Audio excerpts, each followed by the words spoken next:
नहीं, मैं स्क्रीन नहीं शेयर कर पा रहा हूँ। Okay, I'm giving you the rights.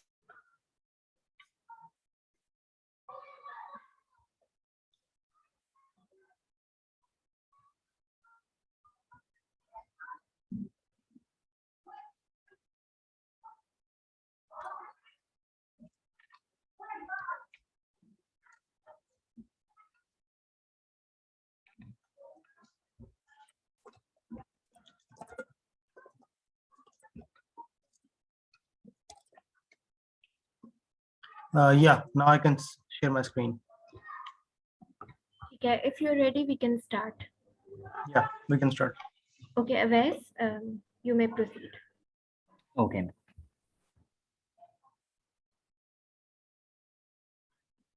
Hello and Assalamu alaikum everyone. This is Vas from Dice Analytics. I would like to extend a very warm welcome to all of you on behalf of Dice Analytics for today's webinar on freelancing with machine learning. We are very glad to have Mr. Albab Ahmed Khan as our guest speaker today. Mr. Albab is an experienced AI practitioner who has a strong background in machine learning, deep learning, and reinforcement learning with over 5 years of experience as a freelancer. In today's session, Mr. Albab will be enlightening you about how to start earning through freelancing. He will elaborate on how machine learning can help in getting freelancing work and will give an overview of freelancing platforms. He will also be discussing the best practices of freelancing as an AI practitioner and much more. Also, this webinar will be followed by a question answer session at the end. So you all are requested to kindly note down your questions during the session. That's all from my side. Thank you. Over to Mr. Albab. Hello, everybody. So everyone can hear me? Yes, we are. Yes, sir, Yeah. we can hear you. Right. So guys, thank you so much, everybody, for joining this session on freelancing with machine learning. We'll formally start the session with introduction of myself, and then I'll quickly go to the audience and have a brief introduction about everybody, what's everybody doing, and what are the domains and fields of all the participants here. So we have a very long list of participants. We will try to engage everyone, as much as people as we can, and we'll try to have this session more interactive, as much interactive as we can. So I will let me share my screen first of all. Guys, let me know if you can see my screen.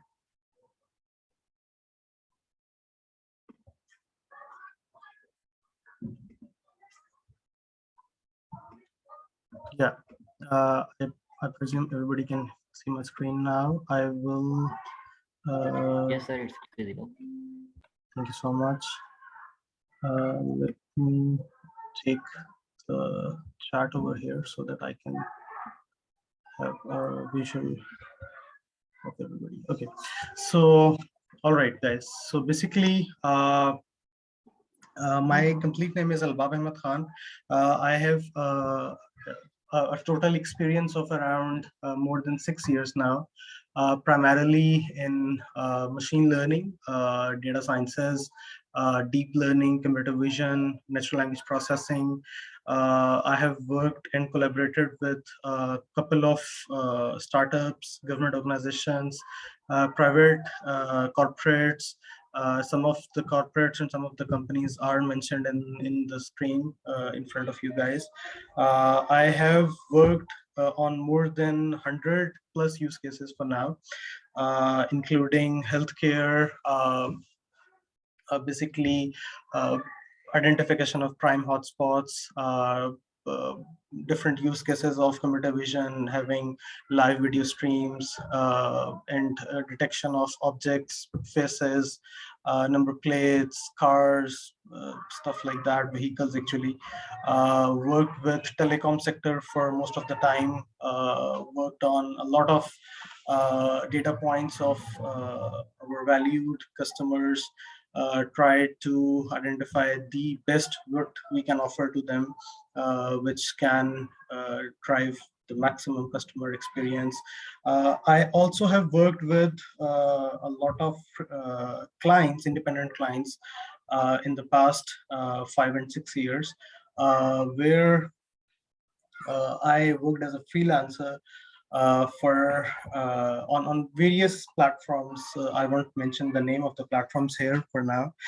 Uh, in this particular stream, I have worked in academia, collaborated with a lot of students, collaborated with a lot of teachers, researchers, then worked with, interestingly, worked with some gamblers, trying to predict where they want to put their money on, worked with a lot of consumer level organizations, then collaborated with retail companies, then energy sector, we're trying to identify the optimal thresholds and optimal uh, basically yield identification based on the sensors and all that particular data.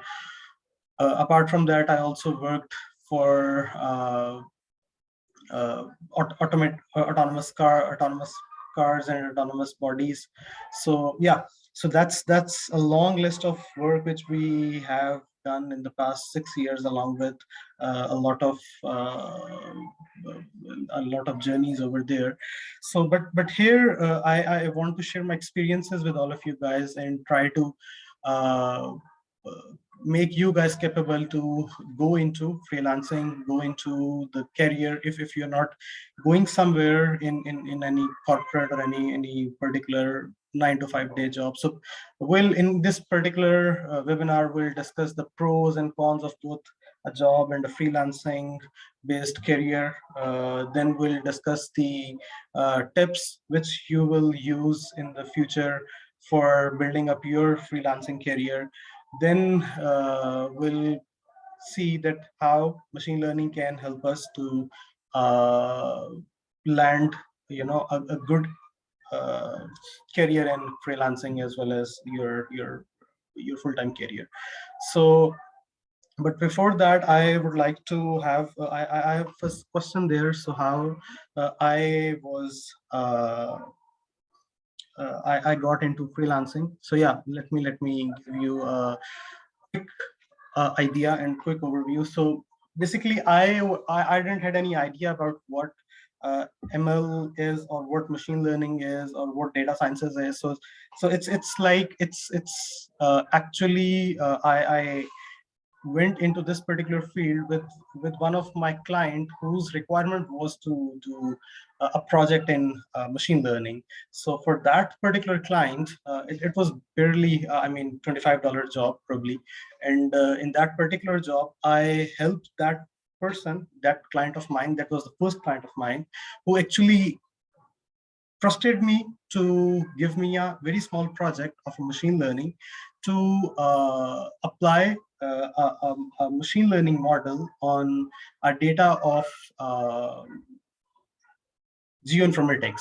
So that particular person helped me to explore this avenue, and then I started taking interest in machine learning, started doing more projects in it, started investing my time in that, and I would highly recommend everybody to have to invest your time in machine learning, data sciences, because there are two major perspectives over here. One of them is that you can become a very successful freelancer, you can make your own business out of it, and the second one is that you can if you are facing some challenge in landing a full-time job, so this freelancing career portfolio will help you to get what you really deserve and where you want to reach and where to want to go. So a lot of questions have already started coming in. So I will first go through my small slide deck, and then we'll have an open discussion with everybody, verbal discussion with everybody, so that I can address all the questions and answers of you guys. So basically, the first question which comes into the mind of any person is that like who is a freelancer. If you talk to any person or any elder guy or any any person in the market, so who is a freelancer actually? So the freelancer is the person who is self-employed, number one. Number two, independent. He can work for multiple clients at the same time. He can make businesses out of his skill, what he actually has in his hands, what he can make from his fingers. So for example, uh, I am good at coding. I can make convert the coding to money.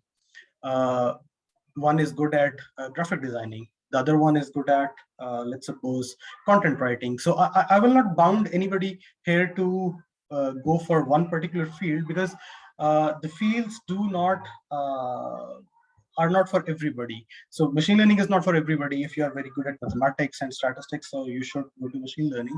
If you are good at making if you find making pipelines very interesting, you should probably go to big data.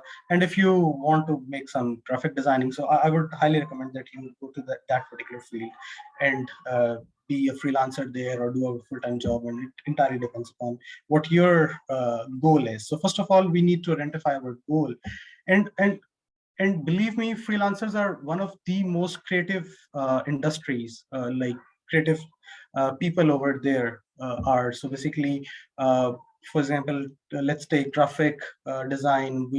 Let's just take copywriting or photography. Content creation is there.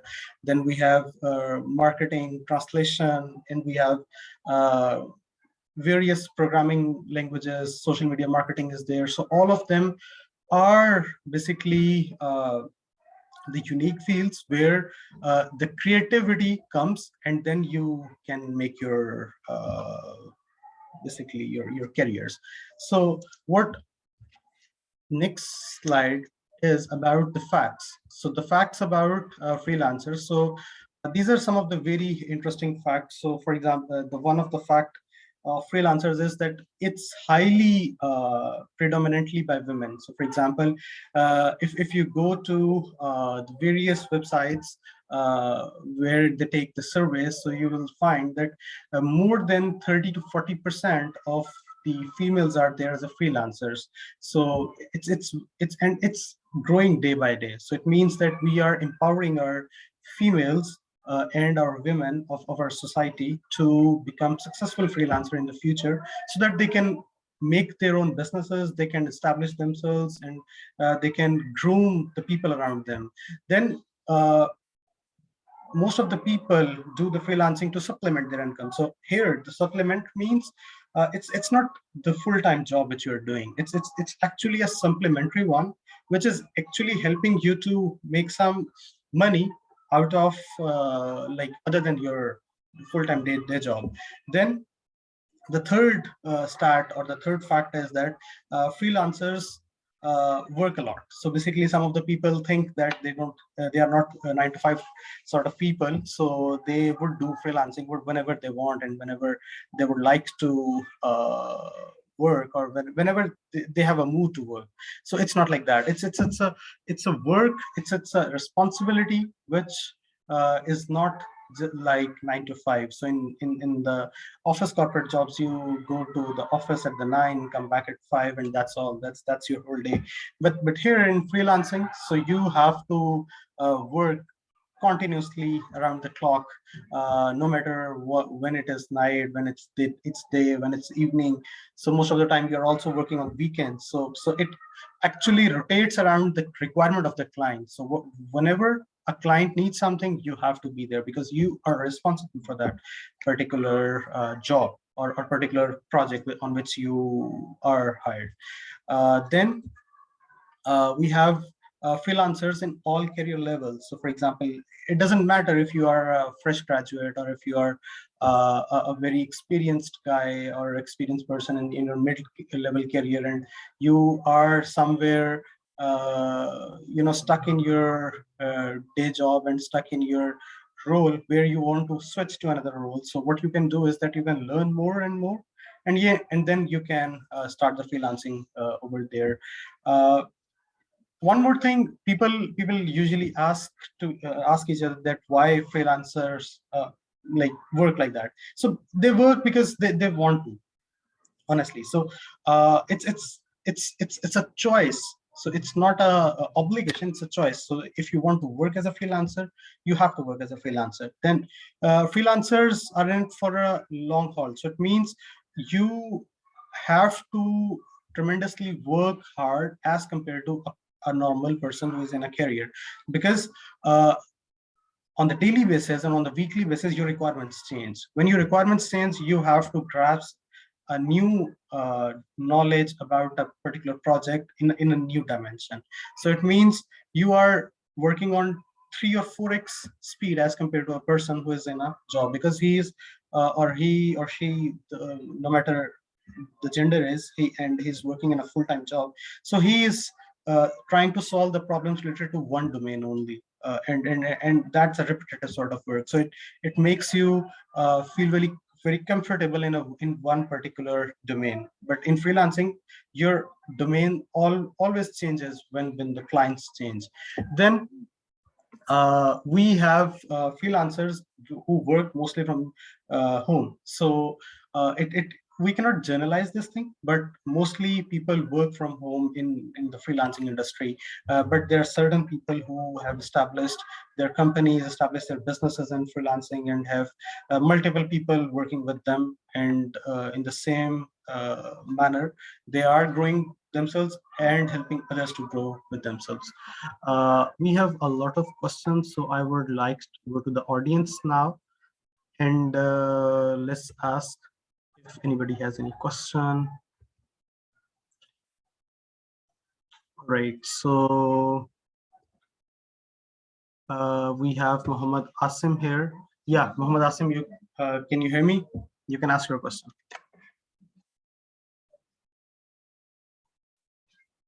Mr. Muhammad Asim, can you hear me?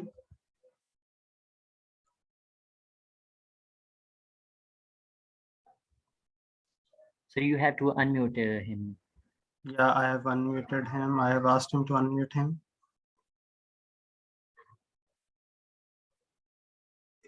I think he's not here. All right, so we have a couple of questions here.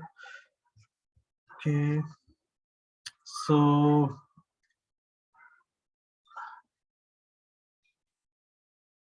we have a question from Mr. Hadi Hassan. So the question is, how did I get into machine learning freelancing, and what was my major in university?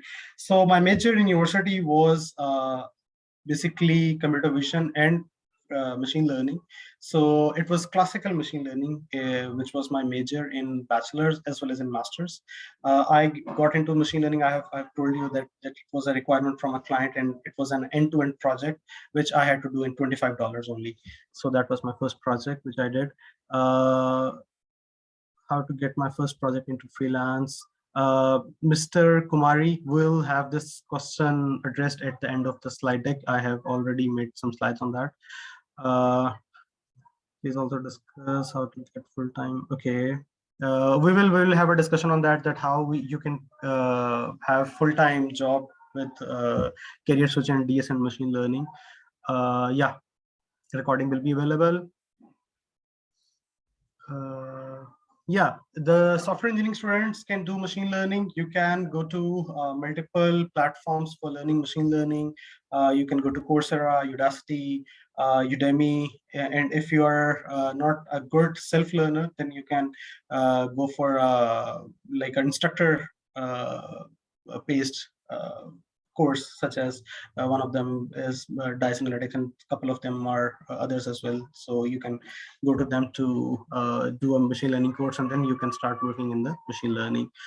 Mr. Jazzy Ahmed has a question. So what are the views to get a remote job as well? So basically, it's a circle, it's a cycle. So first you have to invest in something, then you start getting the return out of it. So for example, if you start investing, means you do some courses, you make a community, you introduce yourself into a community, then you start getting the remote jobs, and then you start getting the opportunities where people tend to invest in you, and people tend to get some help from you in terms of some monetary benefits, of course. In your opinion, which is the best university? I were Mr. Inzamamul Hassan. I won't mention the name of a particular university because that would be too obvious. But most of the universities like FAST, NUST, GIK, and LUMS, all of them have started, as well as ITU, very good program. They have started MS in data sciences in Pakistan, and you can check the ranking of all the universities as well as the content what they are offering right now. Based on that, you can opt any master's program. We have a question from, yeah, you will get the recording, of course. Is deep learning and data science boring? I'm saying this because there is a lot of mathematical theory involved in it, and a lot of time as we don't know the real functions behind, just applying the models and input the results. Mr. Mohammed Inamul Haq. So yeah, your question is partially right and partially wrong. So for example, you are saying that machine learning and deep learning is boring. If you are a person who likes to make things like, let's just take graphical things. If you like to make videos or pictures or stuff like that, then I would recommend deep learning and data science is not for you. I respectfully, I'm sorry for that. But if you really like mathematics, if you like making sense out of the data and making sense and defining the strategies for the organizations, and you like to convert the mathematics into business, then machine learning is for you. And the second question is, and believe me, it's very interesting work, because you actually see, because whenever you go to university, you read simple equations, for example, straight line equation or two line equations. When you study equations like that, so people tend to see, or people do wonder that where will they apply those derivatives, those integrals, and those straight line equations. So but when they do the business with those equations, then they come to know that, okay, that mathematics being learned in the bachelor's was actually helpful, because the people or the customers or the data points actually revolve around those mathematical equations. So that's way more exciting to understand and see that how actually business revolves around those machine learning equations. And you have a question that you don't know the real functions. No, we know the real functions. We actually know what a function is doing, how it's performing, what particular equation is at the back end of that particular model. Machine learning is not all about applying machine learning models like I define a model and then I use a function model dot fit, and boom, my model is created, my predictions are there, and everything is good to go. So it's not like that. So most of the times you have to see what the mathematical equation is actually doing, what it is referring to, and how it's giving you the output. Then we have a question. It's a very long question.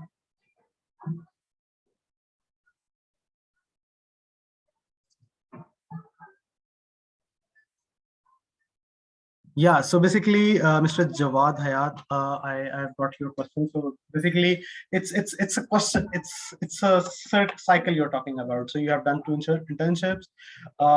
You want to go to a particular job. People ask for experience. You don't have the experience. From where you will get the experience? So yeah, it's a very straightforward answer. I presume I have here. So for example, you start doing freelancing. You start asking people about different projects. You talk about different projects. You get the exposure from different people. So having 2 internships or 3 internships or 5 internships, it's not a guarantee that you will land into a particular job or you will start earning. It's actually at the back end, it's how much time you are investing in yourselves, how much you are learning on that particular internship. If you're doing an internship and you're not doing anything, it's believe me, it's a waste of time for you as well as the company for which you are doing the internship. But if you are going to 2 days, if you are going 2 days to a particular office and you are doing something in machine learning, which is actually creating some impact. So believe me, that's way better than working in a full-time company doing nothing. Okay. How much a freelancer earns? Yeah, it's a relative question. People make $50 a month, $100 a month, and people make $10,000 a month. So it's a relative question. It depends how much you are good at your work. Yeah, I think we have a lot of questions, and I think we should move forward to the next slide and then we'll come back. So we have some of the questions from the audience. You can raise your hands if you have. So let me unmute one by one. So Mr. Misbah Rahmat, can you hear me?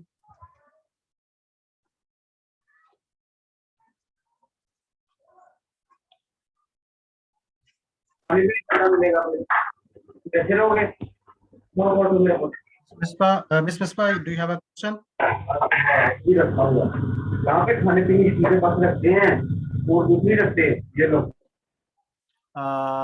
Mr. Rajkumar, do you have a question?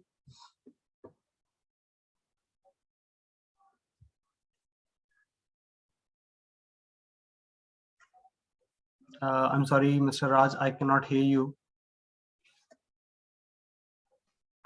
Are you hearing me? Yeah, I can hear you now. Sir, I am asking that which type of freelancing sites we have to prefer for the machine learning? Okay, so we have a list of all the websites on which you would prefer to work for freelancing. Some of them are Toptil, Upwork, Freelancer, Fiverr. If you, it really depends. If you want to have a very nice portfolio, I would recommend Upwork for that. And if you want small scale projects, so you can opt Freelancer or Fiverr.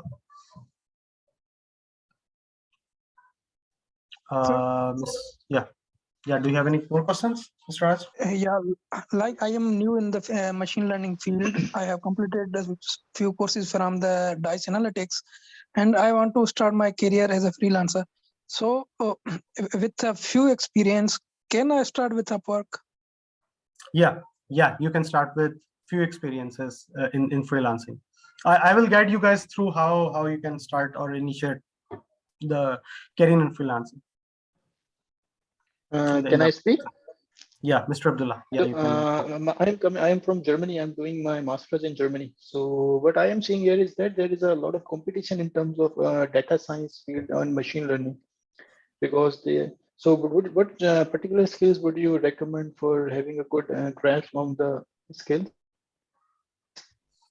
So basically, Mr. Abdullah, your question is very broad. So if you talk about the skills, so in this particular era, we have to be jack of all. So it means that you have to be very good at relational databases. You have to be very good at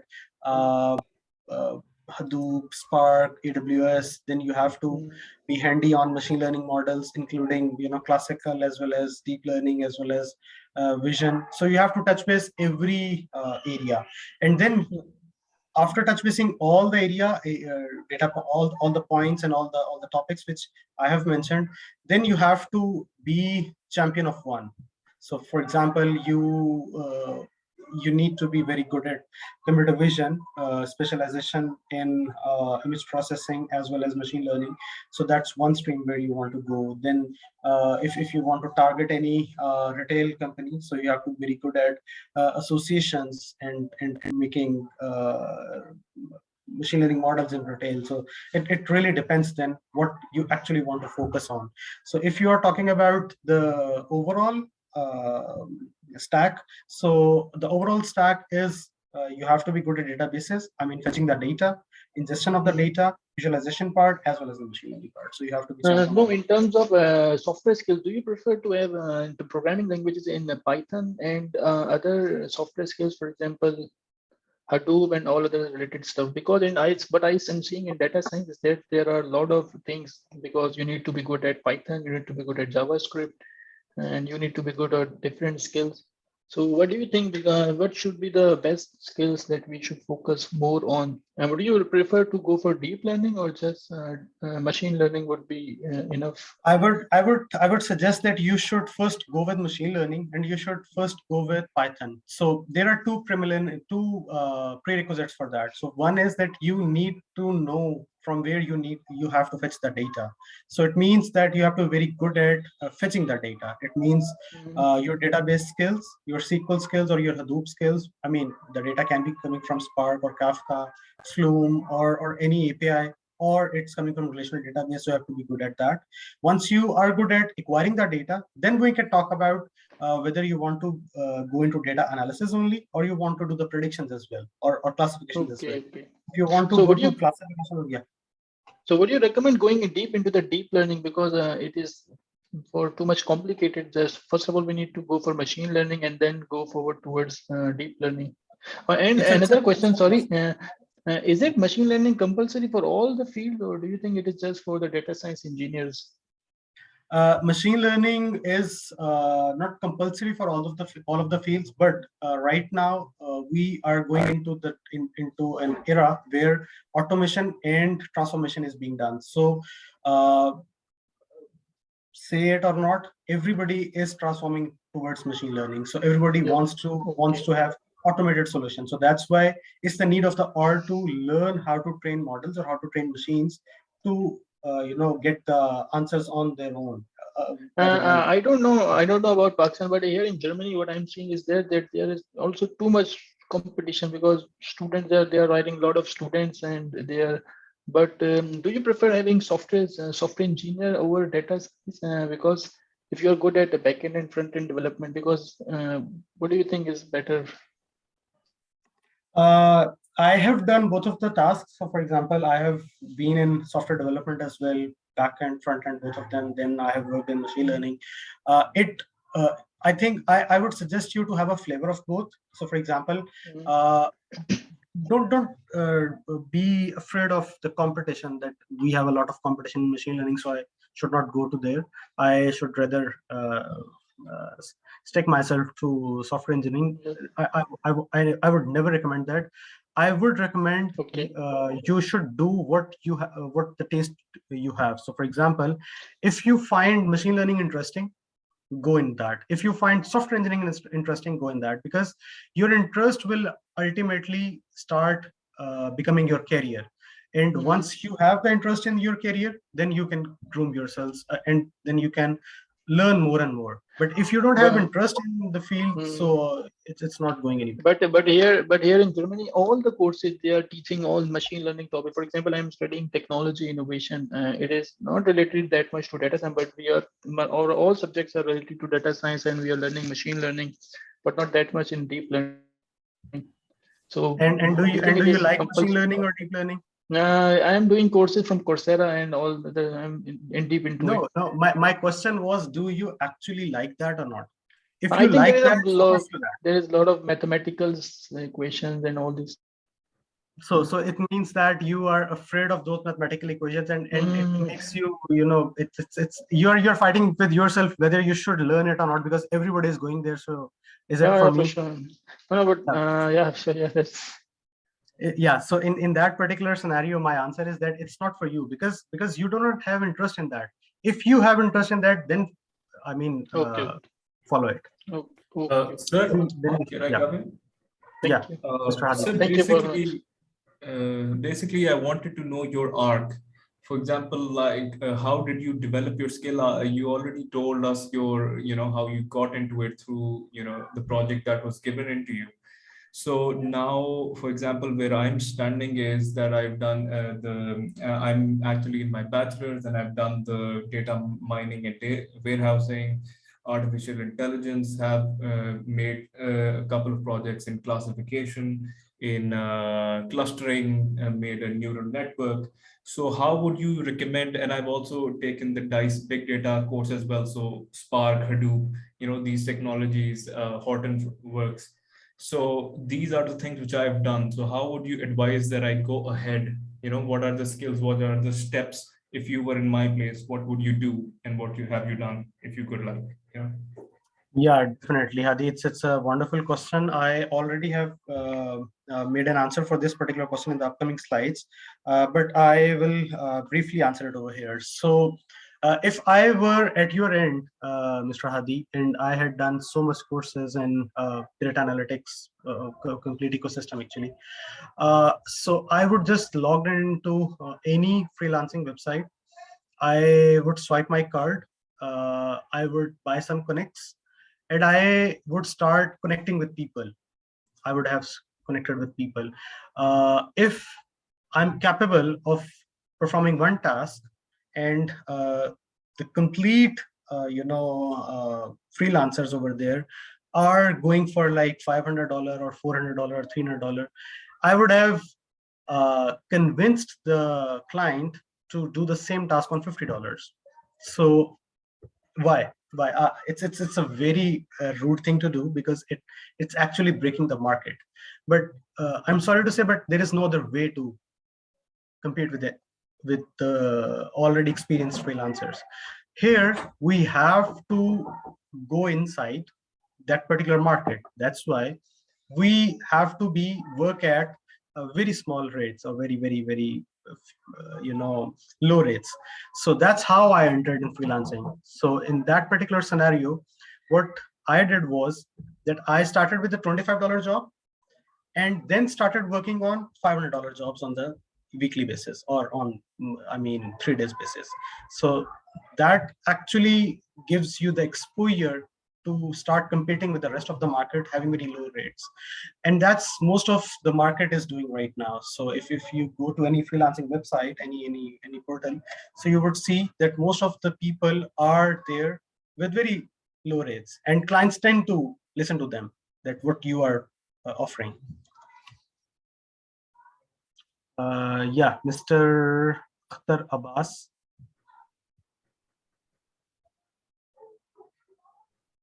So could you also tell us your like journey into like how you develop your skills as well? That part of the question.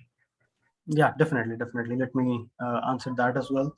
So, Mr. Hadi, so basically, my journey was revolving around getting the projects first, learning on the parallel. So for example, I used to get the project, I used to do a course in the parallel and develop the project. So in that particular scenario, I didn't waste any time. So for example, most of the people, what they do is that they first learn the skill, then they tend to start bidding on the projects and what they have learned. And if they don't find the project what they actually wanted, so they get frustrated. But if you go the other way around, so for example, you get the project first, you start the learning for that particular project, you get another project, you get the learning. And in order to fill the gaps between one project to another project, you have a gap, so you fill that particular gap yourselves. So in that particular scenario, let me give you an answer. So for example, you got a project of computer vision, you started learning computer vision in the parallel, you delivered the project, then you got another project of NLP, you started doing that project in NLP, you learned NLP as well. So now you have learned computer vision as well as NLP, but you're not very good at the rest of the classification models or regression models or time series models. But now you have a clear vision that you have covered two things on some other's payroll. Now you have to learn three other things, and those you can do it by yourself, or you can find another client for those. So that's a good approach to do. Thank you, sir. That's a very good way to explain. Yeah. We have, thank you so much, Mr. Bilal. We have Mr. Akhtar Abbas. Mr. Akhtar Abbas, you can ask your question. Sir, can I ask? Sure. It's an open discussion. Sir, actually, a week ago, I was discussing with some industry professional.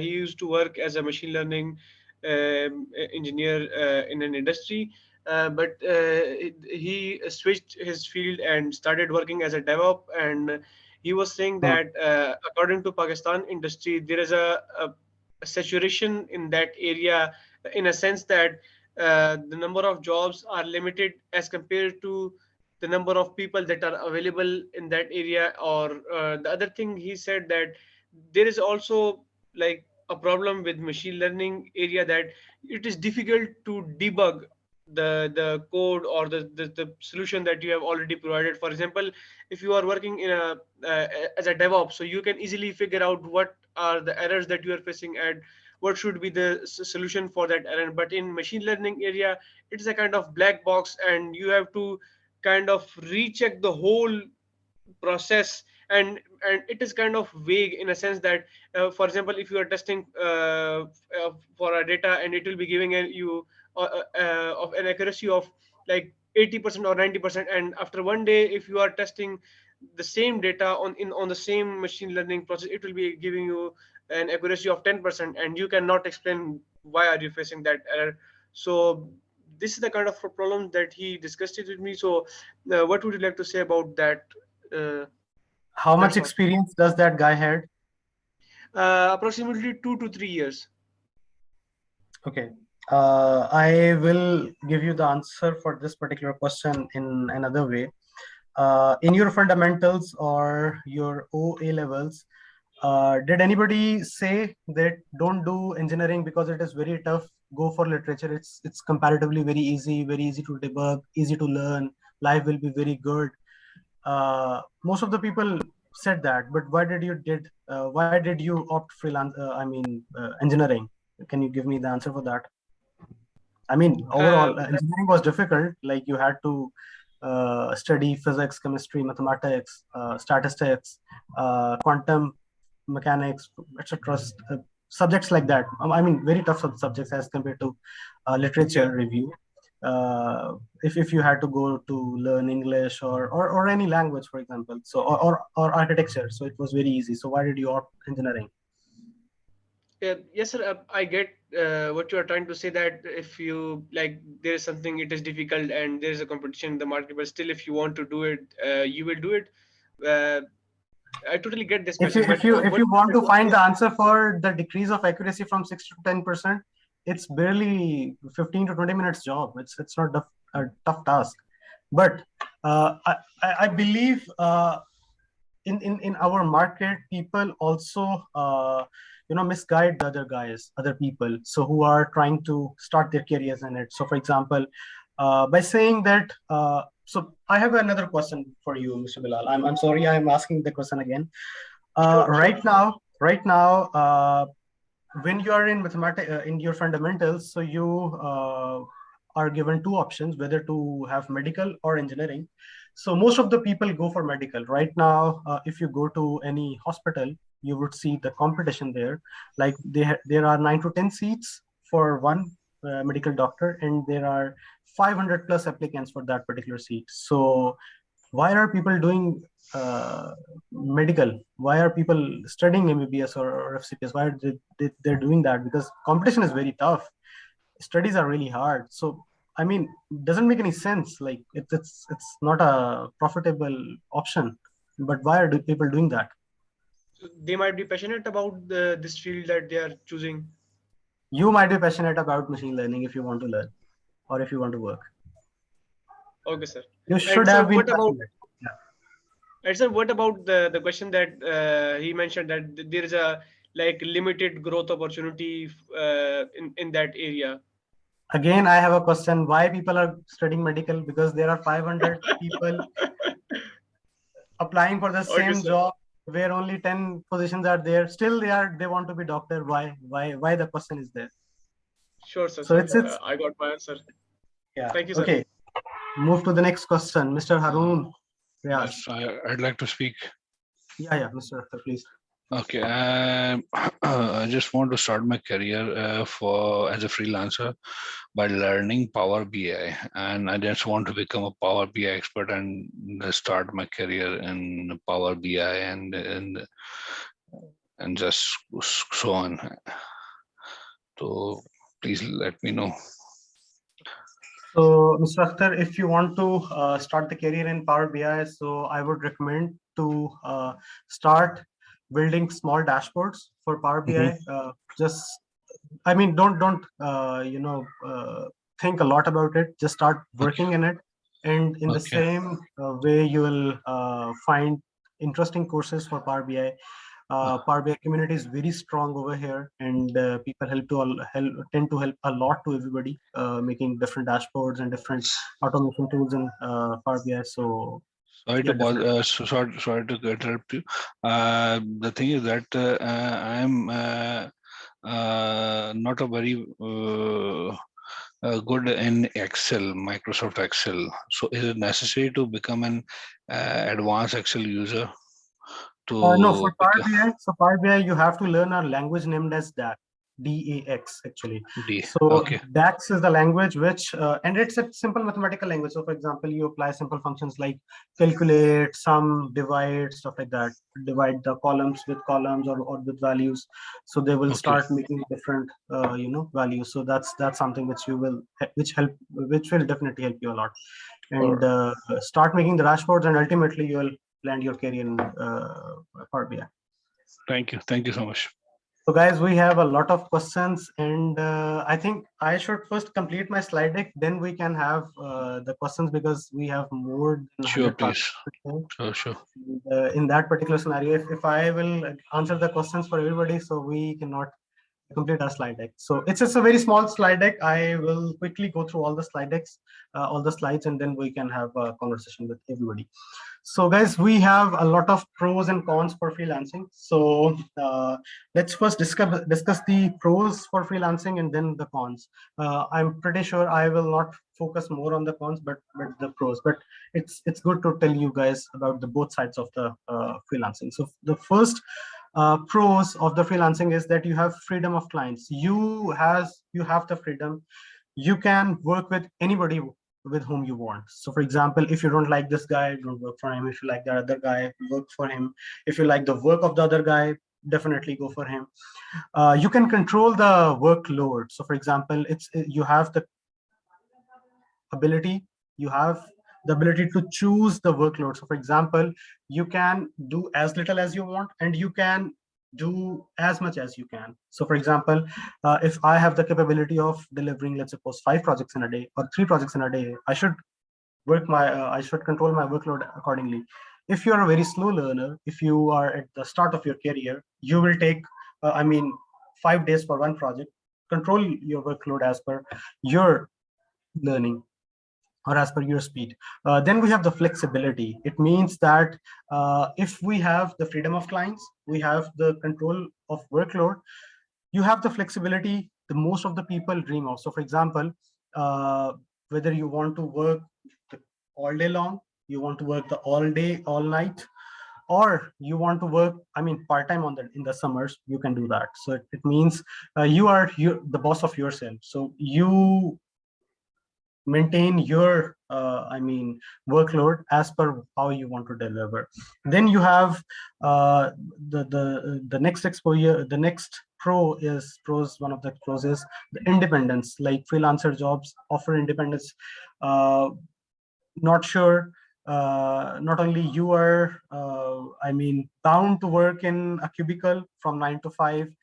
You can work whenever you want, whenever you have time, whenever you feel like you want to work, and then it gives you exposure. So for example, I was mentioning this in the previous point as well, that you tend to work with a lot of clients from different industries. So for example, today you are working for oil and gas, the other day you will be working for I believe consumer level companies. So it means entirely the domain changes. When the domain changes, your capability of learning increases. So it means that the exposure or freelancing is a way to broaden your horizons. Actually, you have the variety of projects to work on. You have variety of experiences which you will get over here as compared to a normal day job, because in that particular scenario you have to solve only one problem in the complete in the same cycle.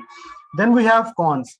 Okay, these are some of the interesting cons which a lot of people have been facing in the past, and I would like to share it with you guys. So for example, the first con is cash flows. So for example, the problem over here is that freelancers tend to manage the amounts on which they will work, but they're also responsible for collecting the money. And a lot of clients on this industry would be there who will not pay. So what, let's suppose the examples are there. So with me as well, I had been doing work for my clients, and suddenly the clients disappear without giving any money. So that's actually not a loss, that's a learning. So if you consider that cash flow issue as a learning, so you will eventually be successful in that as well, because that learning was driven by somebody on some, you were on the payroll of that particular person, but now he's no more, but you have that learning. I mean, you can sell that particular product to another person. So it always learning, it's never failure. The second is lack of benefits. If you are sort of a person who would like to have benefits like life insurances, health insurances, then you want to enjoy some annual increments or quarterly increments, stuff like that, if you're a person like that. So it doesn't work. Freelancing doesn't provide you any benefits like that. So you have to maintain everything on your own. Then we have sporadic work and isolation. So for example, in a company, in an organization, you tend to do works in like to complete the projects and teamwork. Here you will work in isolation most of the time, but in some of the cases you will work with the team, where you can share the task with the other team members, but mostly you do the work in isolation. Secondly, finding steady work is a very hard task in freelancing. So it's not like you will always get a project. It's like whenever the client is available. So there are different uh, seasonality in it also has seasonality. So sometimes there would be loads of clients, and sometimes there won't be any client. So you have to bear with that as well. So it's finding steady work is a real con of freelancing. Then we have ultimate responsibility. If you are a sort of person who isn't responsible at all, you will find freelancing very tough. So for example, you have to manage your cash flows yourself, you have to manage the projects, you have to manage the delivery of the projects, then you have to be master at your brand. So you have to make yourself a brand, and then you have to sell your brand to the other people. So you have to be really responsible at that. Okay, most of the people were asking me how to start freelancing. This slide deck is guys, this is for you. It's a 10-step process actually. So first of all, you need to get the right equipment. Right equipment means if I want to do freelancing in machine learning, I need to have a good laptop, I need to have a GPU with me, I need to have my skills, which are step number 1 and step number 2. So in order to get the right equipment, in order to get the right marketable skill, I have to work on that. First, I will always emphasize to first be prepared and then go to people. So once you get the over here, on step number 1, once you have the right equipment, then you have the marketable skills, then I would recommend that you should start polishing up your skills. Here we can go to two ways. One of them is start getting the projects and polish up your skills, or polish up your skills and then go to the people. So for example, if you are done with this part and you have polished your skills, then we'll start building up the reputation. So in that particular scenario, we have to work for free. We have to go to different websites, open source websites like Kaggle or GitHub or Stack Overflow, start building up the reputation, start building up your profile, make projects and display those projects in a portfolio. So here I would emphasize to have a portfolio of yourself. So people should know what you are capable of, what you can do, so that they can invest in you, so that they can hire you for their challenges. So nobody's going to hire any noob for his challenge. So for example, I'm facing a problem. I cannot make a model. I don't have time. Why would I spend any money on a person who wants to learn machine learning? Rather, I would hire somebody who is really good at that, so that he can save my money, he can save my time, and he can save the energy of both of us. So that's why these first 5 steps are very important. They are prerequisites to start your career in the freelancing. Once I believe I say that you are good at your skill, you have got all the courses done, you have polished your skills, you are a pro now, you have built up your reputation, and you have a portfolio there. You have a portfolio to display. I mean, you have a you have a LinkedIn or Stack Overflow or any site like that. Then I would recommend that go for freelancing on part-time basis. So here, start acquiring the projects, talk to the clients, tell them what you have done, what your strong areas are, what you want to learn, how much excited you are for the project which they have posted or which they actually want to work. Because if you have that capability, and if you have that that thing in you that you will that you want to enjoy while working for the other person, so the people would really enjoy working with you. Then we have the next point, number 7, which is you have to find the right freelancing platform. So whether I have mentioned a lot of platforms in the next slide deck, what you want to, where should you go, where should you shouldn't, it's in the next slide deck. Then you have to know that what is the real right price for the project. So right now, is the project worth $50 or if it is worth $500? So it really depends. So what your skill is, how much your skill has been polished, and how much you can charge to that particular client. So the bargain is there, and your bargaining skills will be helpful over there. Then you have to send your first proposal to the client, and finally you have to deliver beyond expectations. For example, if the task is to make one model, I would suggest to deliver 3. If the task is to make one pipeline, I would suggest to do at least 2. One of them should be complementary, right? Which this will ultimately lead to very good review, and that good review will ultimately help you guys to land a new project. So the investment in one will lead to another. So that's the basic rule. Then we have freelancing portfolios, as you guys mentioned in the previous questions. So we have most of the freelancing websites over there. One of the top one is Upwork, Freelancer. We have Fiverr, and if you are expert on on any stack, so I would recommend going to TopTel as well. So some of the sites are there on which people actually work on per hour rates. So that's people per hour. If you want to work for a milestone based project or a complete project, you can go to Upwork or Freelancer. It really depends. If you want a very seamless process, go for Upwork. They charge a little bit more as compared to in commission as compared to Freelancer. Freelancer only charges 10%. Upwork charges 20%. Right now, Upwork has also given the commission, which is 10% for agencies and some freelancers as well. So you can go to make the website, make the portfolios on Upwork as well. Then we have achieving freelance success. So it's very fundamental and very vital for us to know how we can achieve success in freelancing. So first of all, you have to maintain your schedule. So you have to define how much hours you are going to work, and these hours, in these particular hours, you have to work for your clients.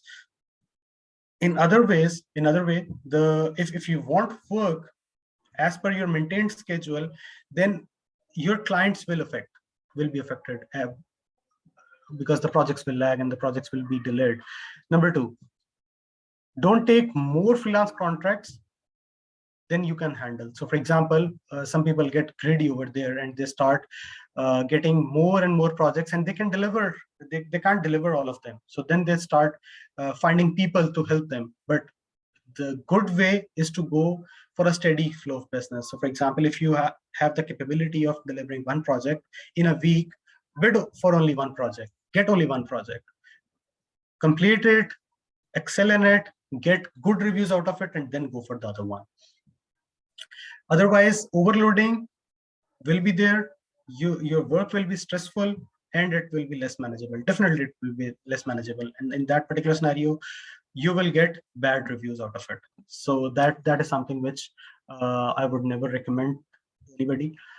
Then we have you have to create personal brand image. So in that particular scenario, you have to create yourself so that people can see what you have in you. So for example, you have delivered, for example, 5 projects in the past.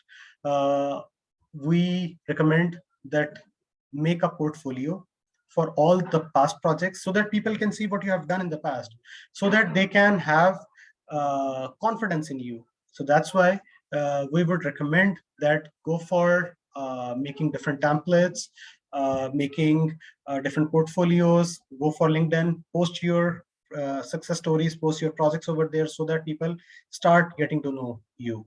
Then you should be strategic about about the work you take. So you have to make a complete strategy how to complete the particular work, and that particular work should be delivered on time. So in that particular scenario, you have to be very strategic about what you take. Finally, don't forget to get the financials.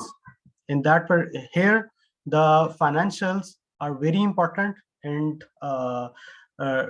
never ever. I mean, it's great to have and manage budgets or bookkeeping, or consider hiring a contractor of your own so that it can handle the financials for you. Guys, just give me a second, please.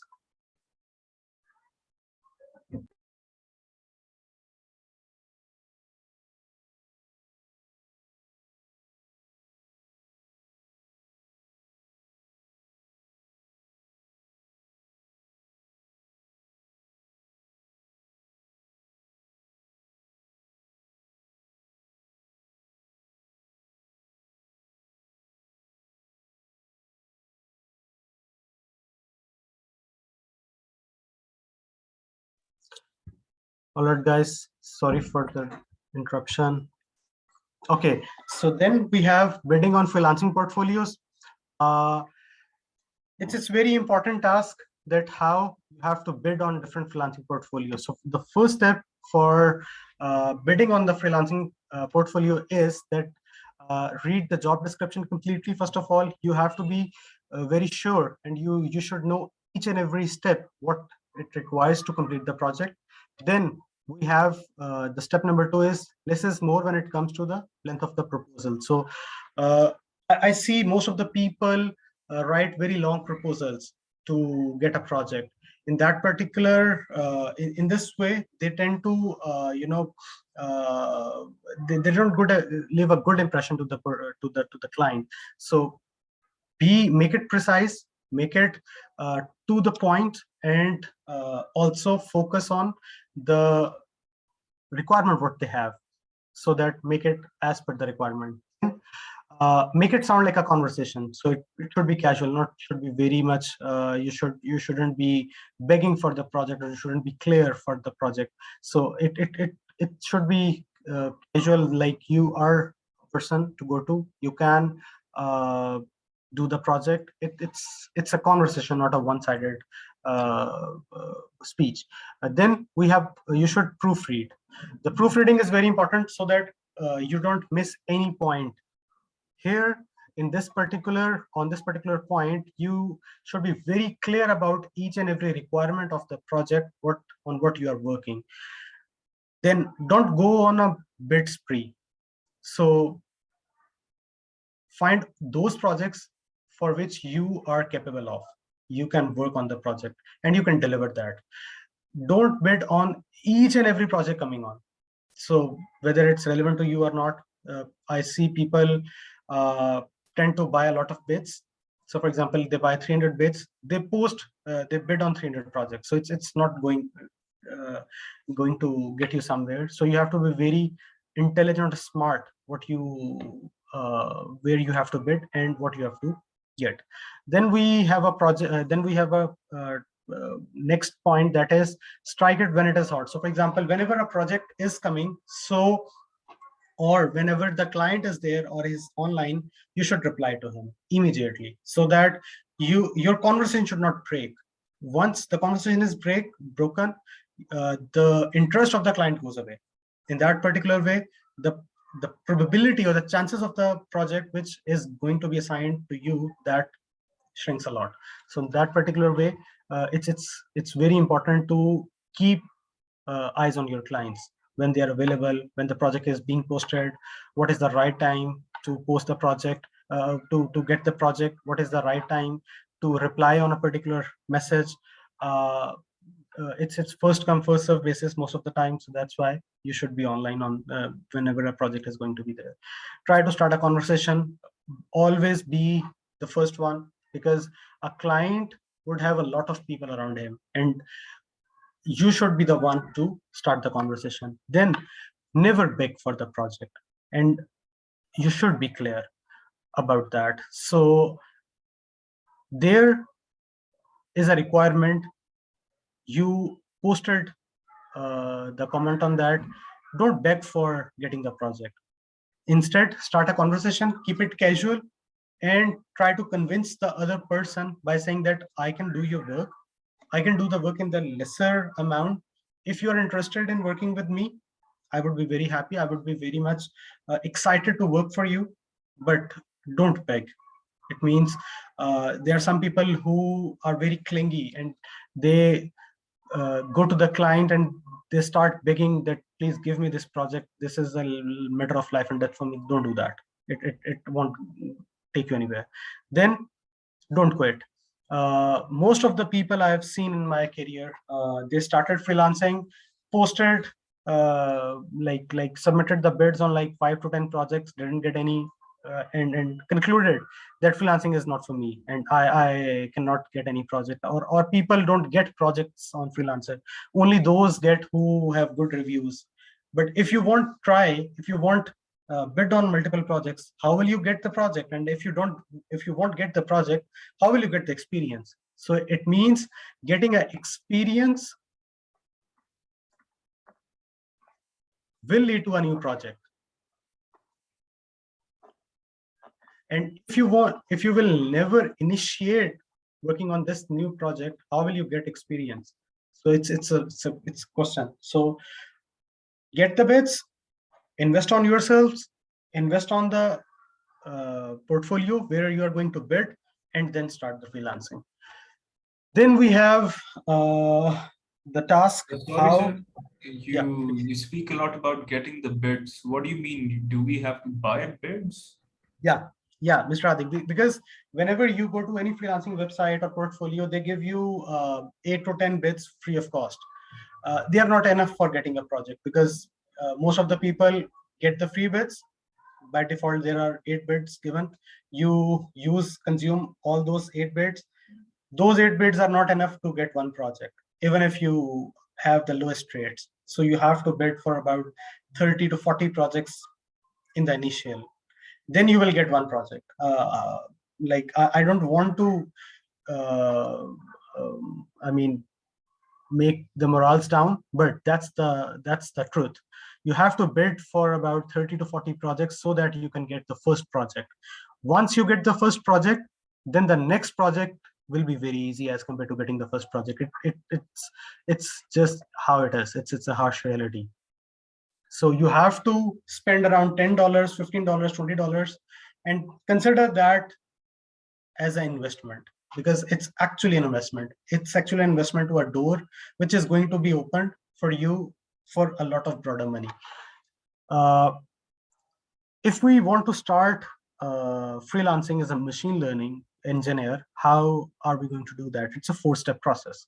Although I have mentioned all the steps previously, but it's a 4-step process. The first one is you have to build a personalized web page or a profile. Go to LinkedIn, make a profile. Go to make a WordPress website of you, mention all the projects of yours, make profile on Upwork or Freelancer or Portal, and mention all the past projects which you have done in your career. This is the step number 1. Then we will go to a portfolio which is actually a freelancing website. It can be Upwork. It can be Freelancer. It can be Fiverr, Toptil, or it can be simply People for All.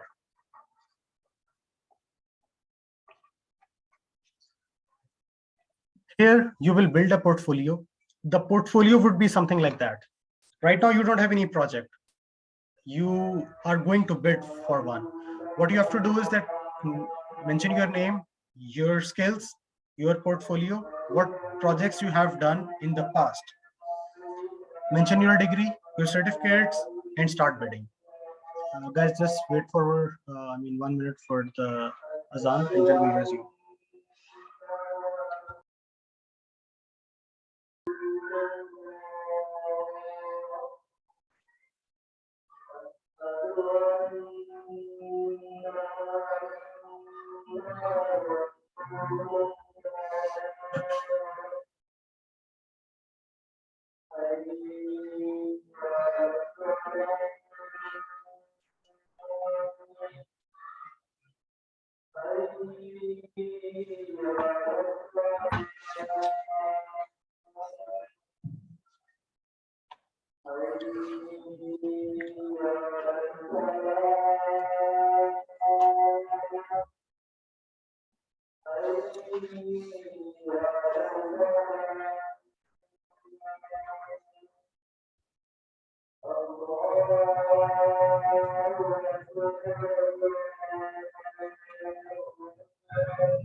All right, guys, thank you so much for waiting.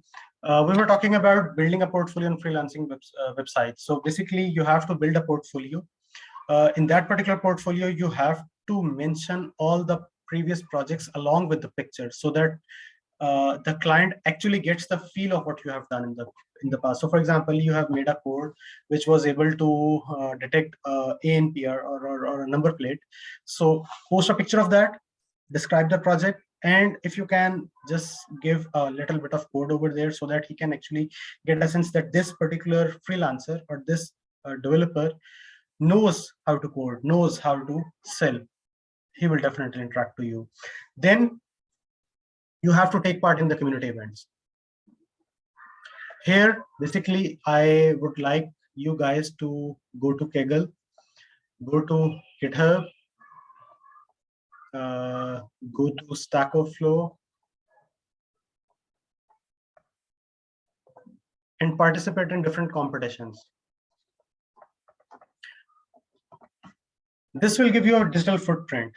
This digital footprint will eventually go back and help you over here, because when you are going to mention what you have done in the past, you will also mention the sites, or you also mention the links where the clients can go and have some confidence in you.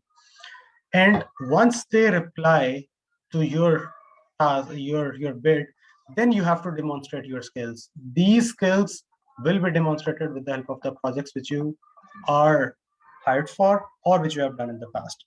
So in that particular scenario, this is a 4-step process in which you are going to get a project as a machine learning engineer, or you are going to start your career as a machine learning engineer. First, do the projects, build your personalized website or a profile or a web page, build the portfolio, a very intelligent portfolio or a very smart portfolio. So for example, your name, your title, then all the description, what you can do. So for example, let me give you an example. I am a data scientist, a fresh data scientist. I have just graduated from the university. I am good at database skills. I can work in MySQL. I can work in Oracle a bit more, something not 9 out of 10, just 7 out of 10. I know good functions. I have learned Python. I have learned Django. And I have done some freelancing, some courses in machine learning. So what I will do is that I will create a portfolio where I will mention that, okay, I have data analysis skills, I have database skills in RDBMS, specifically Oracle and MySQL. Then I will mention that I have Python skills. I can work in machine learning. And here are some of the models on which I've worked in the past. Then I will mention some of my previous projects, in the past projects. Those projects will be displayed on my profile as a picture. All right. So, for example, I have done a project in computer vision. I have done a project in natural language processing. I have done a project in big data. I will mention all of them, so that the client would get to know about you without talking to you. So first he will screw to your profile, and then he will talk to you. So with this, we will start the open discussion and the questions. And I would emphasize everybody to start the questions, please, now.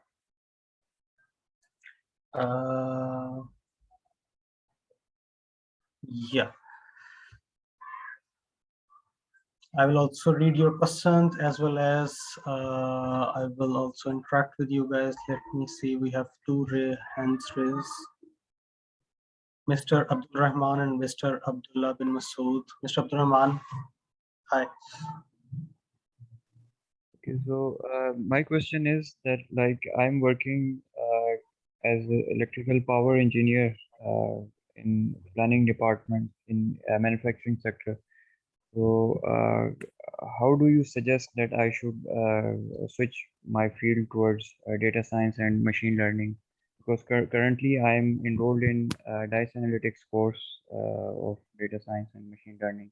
And can you please explain how should be the path towards career switching? And also please tell us how we can hunt for full-time remote jobs or non-remote jobs in Pakistan as a career switch, because I would not like to start totally as a fresher in this field, because I am like kind of at a mid-level in my current career.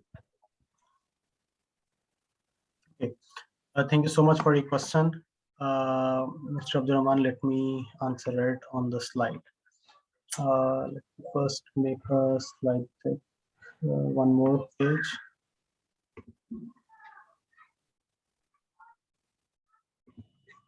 All right, if you guys can see the slide deck, let me write over here. So right now you are in an organization and you want to switch to machine learning. There are two steps. Number one, as I mentioned previously, that first you have to work on the skill. So you are already working on that. When we are working on the skill, we have different ladder. I mean, steps of ladder is there. So when you feel like you are on a ladder, on a step where you are confident on one thing. So for example, you need how to get the data, you need how to do analysis, and now you are going to learn machine learning. So on that particular scenario, I mean, you have started building your skill. Now it's time to gradually move from one field to another. I will never recommend that stop this and totally move over here. Spend lesser time over here, because this is something which you have made your mind. You need to spend less time on your current job, on your current tasks, and you need to spend more time, go an extra mile for what you are targeting in the future. So here, now, if you have polished your skills, still the current job should be there. We are going to gradually change from the current stream to another stream.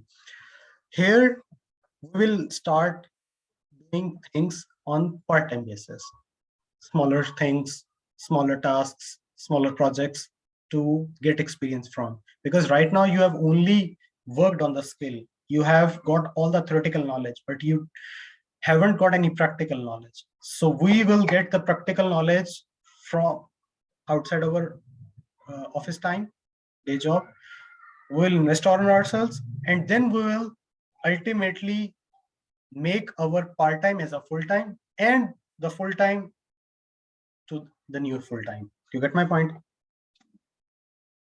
Yes, but my question that is it possible that I can bypass the fresher route for this when I switch to this field? Can I bypass the fresher route?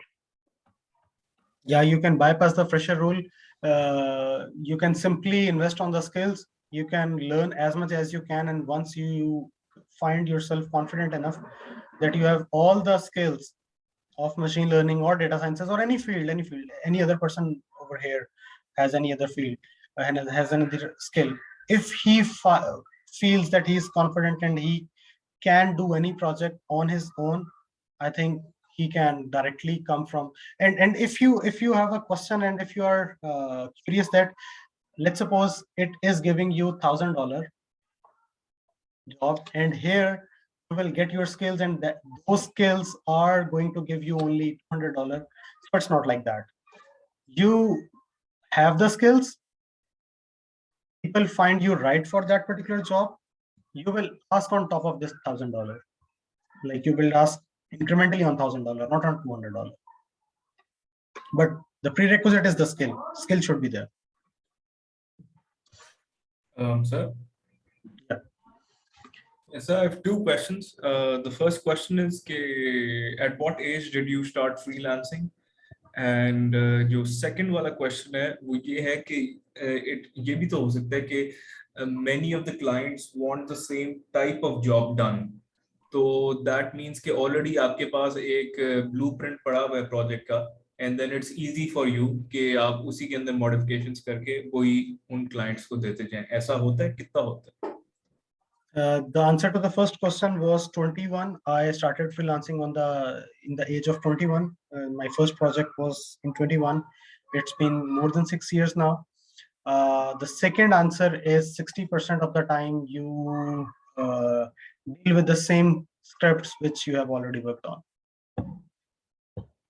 50 to 60% of the time. I mean, out of every 10 projects, I find 6 projects whose script I already have in my system. तो ये तो एक major pro हो गया उसके अंदर नहीं? Yeah. Yes. That's why people ask for, because you see, whenever a client comes, he gives his requirement. I have the code. I don't have to work a lot on that particular code. So I can ask for 300, 400, 500, in fact, even $200. It depends upon the pocket of the client, how much I can, squeeze out of him. So it's as simple as that. Contrary to that, if I was a newbie in the freelancing industry, or I was a newbie in my field, so I had to work a lot, because ultimately you start developing codes, you start saving those codes with you. They are actually all the hard work which you have done, and they will eventually help you out. So in the previous points, I mentioned that some of the times there were some clients who didn't pay me, but it wasn't a failure, it was a learning because I got the code. I made a script. That script can be used over and over again. So for example, let me give you an example. I did a project of sentiment analysis for my second client back in 2014, probably 14, 15, I don't remember the year. The sentiment analysis, that was a very, very easy project. These days, it's quite like 5 to 7 lines of code. So sentiment analysis was the project which I did for my one client. I made the project. I found sentiment analysis project which was required by another client. I give the same code to the other client. I give the same code to another client, then to another client, then to another client. The code was same. Initially, I got $50, then I got 100, I got 200, then I got 300. I got 500 out of it as well. So it says that sentiment analysis project was done once, and this is the amount of money which was generated from one code over and over again. You get my point? So it will never be, failure. It will always be a learning. It will also always be resell to another client. Good evening, sir. Sorry, I cannot hear you. Can you please? Good evening, sir. Can you hear me? I can hear you now, Mr. Abdullah. Okay, so my name is Abdullah bin Masood, and I'm from Lahore. I have recently done my bachelor from Glam Institute, and like my major was in electronics. I just recently just done some courses related to machine learning from Stanford and simply learn and related to deep learning as well, and also build my skills in R programming and Python programming as well. But currently I'm looking for doing some freelancing in machine learning and data analysis. So which major from out of these, Python and R programming, which programming language do you prefer most? I would suggest you, if you want to do the freelancing in, like if you have learned Python and R, both of them, I would suggest you to start making applications by using Flask. You should learn Flask as well if you have a good command on Python. Along with that, start bidding on the projects. I have a question for you. When you say that you have did the courses, have you actually made any projects, or it's just theoretical knowledge?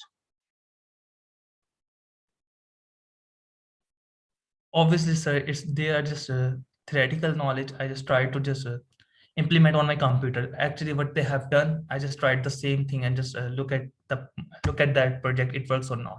Like recently, they have done a project on TensorFlow, and I was trying to perform it on my computer. It wasn't fully working, so that was a demoralized for myself. But looking forward to do it and learn it more. Okay, if I give you a task to make an application for me, where I should be able to identify the movement of my body. I mean, let's suppose joints identification, or uh, uh, like I want to identify my whole, all the joints of my body. Can you do that? I would just definitely try to do so, because what I have learned, I just learned about the TensorFlow library, and there are the libraries that train that model. No, don't give me these answers. Can you do that in a week or not? I can try it by myself at least. I'm not such confident over right now, but So I think I why can. would anybody give you a project when you will say that you can try that? Like, he's going to give you money so that you can try. It's not how things work now. So you have to be very confident, even if you cannot do. So you have to say that, yeah, I can do that. You will Okay. find 100 ways to do that. You can find the help of one of your friend. You can find an expert over there. You can take the guidance from other people, but you have to deliver the project. You getting my point? Okay. The project has to be delivered. So you will never say that I will try. You will always say, yeah, I can do that. How much Okay, time? If I am asking 1 week, you can ask for 1.5 weeks. Okay, so only the question I have is that I have that skills that I have learned. So these are the basic things we need to do. Start freelancing, that machine learning. So I have done on work on skills. So now should I start my freelancing? How do you want to start? Okay, so basically, Abdullah, go to Freelancer or Upwork or Fiverr. Make your profile, as I mentioned. Uh, Swipe your credit card over there.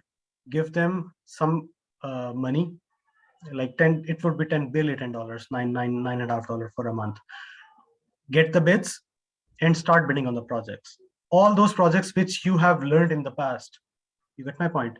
Based on those projects, if one clients come, your learning which you have done from the Stanford's course or from Coursera's course, that will be translated into a fully requirement or full-fledged product of a particular client. And from that particular project, you will get so much confidence that you can get a new project on top of that, even while you're doing that. And I've seen a lot of people doing that, like going through the same phase. Thank you for clarifying such answers. The average project complexity क्या होती है? Average project complexity, it depends. It depends what sort of project is there. So if reinforcement learning project is there, so it would be very complex. If it's a simple machine learning, classical machine learning project, it would be very easy. If it's a deep learning project, it would be somewhere in the medium. It would take a week, but if you ask me the same question like 3 or 4 years back, I would have a different answer. Right now, I have a different answer. So the answer like varies from time to time.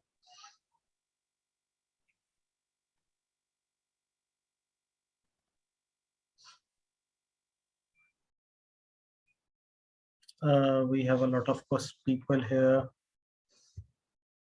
As I cannot read the questions, you can like just raise the hand and ask me the questions. Am I able to speak? Yeah, I can hear you, Mr. Muhammad Ali. Okay, thank you so much for your time. Actually, I have some questions related to the freelancing platforms, right? Let's go one step forward. Like, if we go one step forward from the skill set, right? We can let's go on the freelancing platform. Like, for example, if I'm on Upwork, right? And I want to do freelancing for some other domains, like for the logos, websites, and other projects, or money machine learning projects. When I started them, I have been facing lots of problems. Like, I have heard that your profile should be um, very good in order to get the customer, or your proposal should be specific in a specific criteria. So I just want to know that what kind of, how can I get those criterias, or how can I update my profile? Like, if you go for Upwork, you have to maintain the profile first. Then we should go for the bidding onwards and all. I have tried to bid about like 1 week, but same as for same as like the other person, I didn't receive any kind of response. So what kind of what are the hacks we can say that in order to getting a project? Okay, Mr. Ali, I got your question. So, Mr. Ali, if as people say that the proposals for a particular project should be very relevant, they are absolutely right. So, for example, if some of the people out there, what they do is that they make generic profiles or generic cover letters to post for every project. No matter if it comes of social media management, making a social media tool or something like that, they post a generic profile over there, and the uplift or the uptake, or how we can say, the ratio of bidding to response is way too low. It's like 0.1 or 0.2%. But if we have a targeted or personalized proposal for a particular project, so for example, if a person is out there, is asking for a model, and the model should be made in YOLO, or let's suppose AlexNet, and that these two models should be developed in PyTorch, for example, and you are posting a generic profile, it will never land a job for you. You always have to first read out what's required and give the experiences, past experiences, as per the requirement. So for example, let me give you an example. If a same person asks you that he has videos and he wants to make a model which can identify persons by using YOLO in PyTorch. So it's a clear project of computer vision, and you need to make the proposal as per the requirement of the project. Are you getting my point here? Uh-huh. So it means that with respect to every requirement, we have to make our proposal as per the requirement. As per the requirement should be made. It should never be generic. Like, for example, if someone is looking for a project that they need a multimedia player, and the subtitles should be automatic, like if like from the API, like it should be using an API which is called like speech to text, right? That specific media player should be making subtitles by listening to dialogues, right? So Yes. this is a project, for example, we go for it, okay? And what would be the best key points for submitting in the proposal that the project should be comes towards me? In That's that what particular I'm. scenario, you have to mention that in the past you have done a similar project of multimedia where you had used APIs. So when you will use these keywords, so for example, you have worked with the APIs for subtitles, have done a multimedia project in the past. It doesn't matter that the project should be same or not. If you have a similar experience and I was the client, I will definitely go to you because you have a similar experience, and the percentage or the probability or the chances for you to deliver that project is way much higher as compared to a person who says that I am a 5 years of working experience in machine learning, supervised learning, unsupervised learning, reinforcement learning, and stuff like blah blah blah, stuff like that.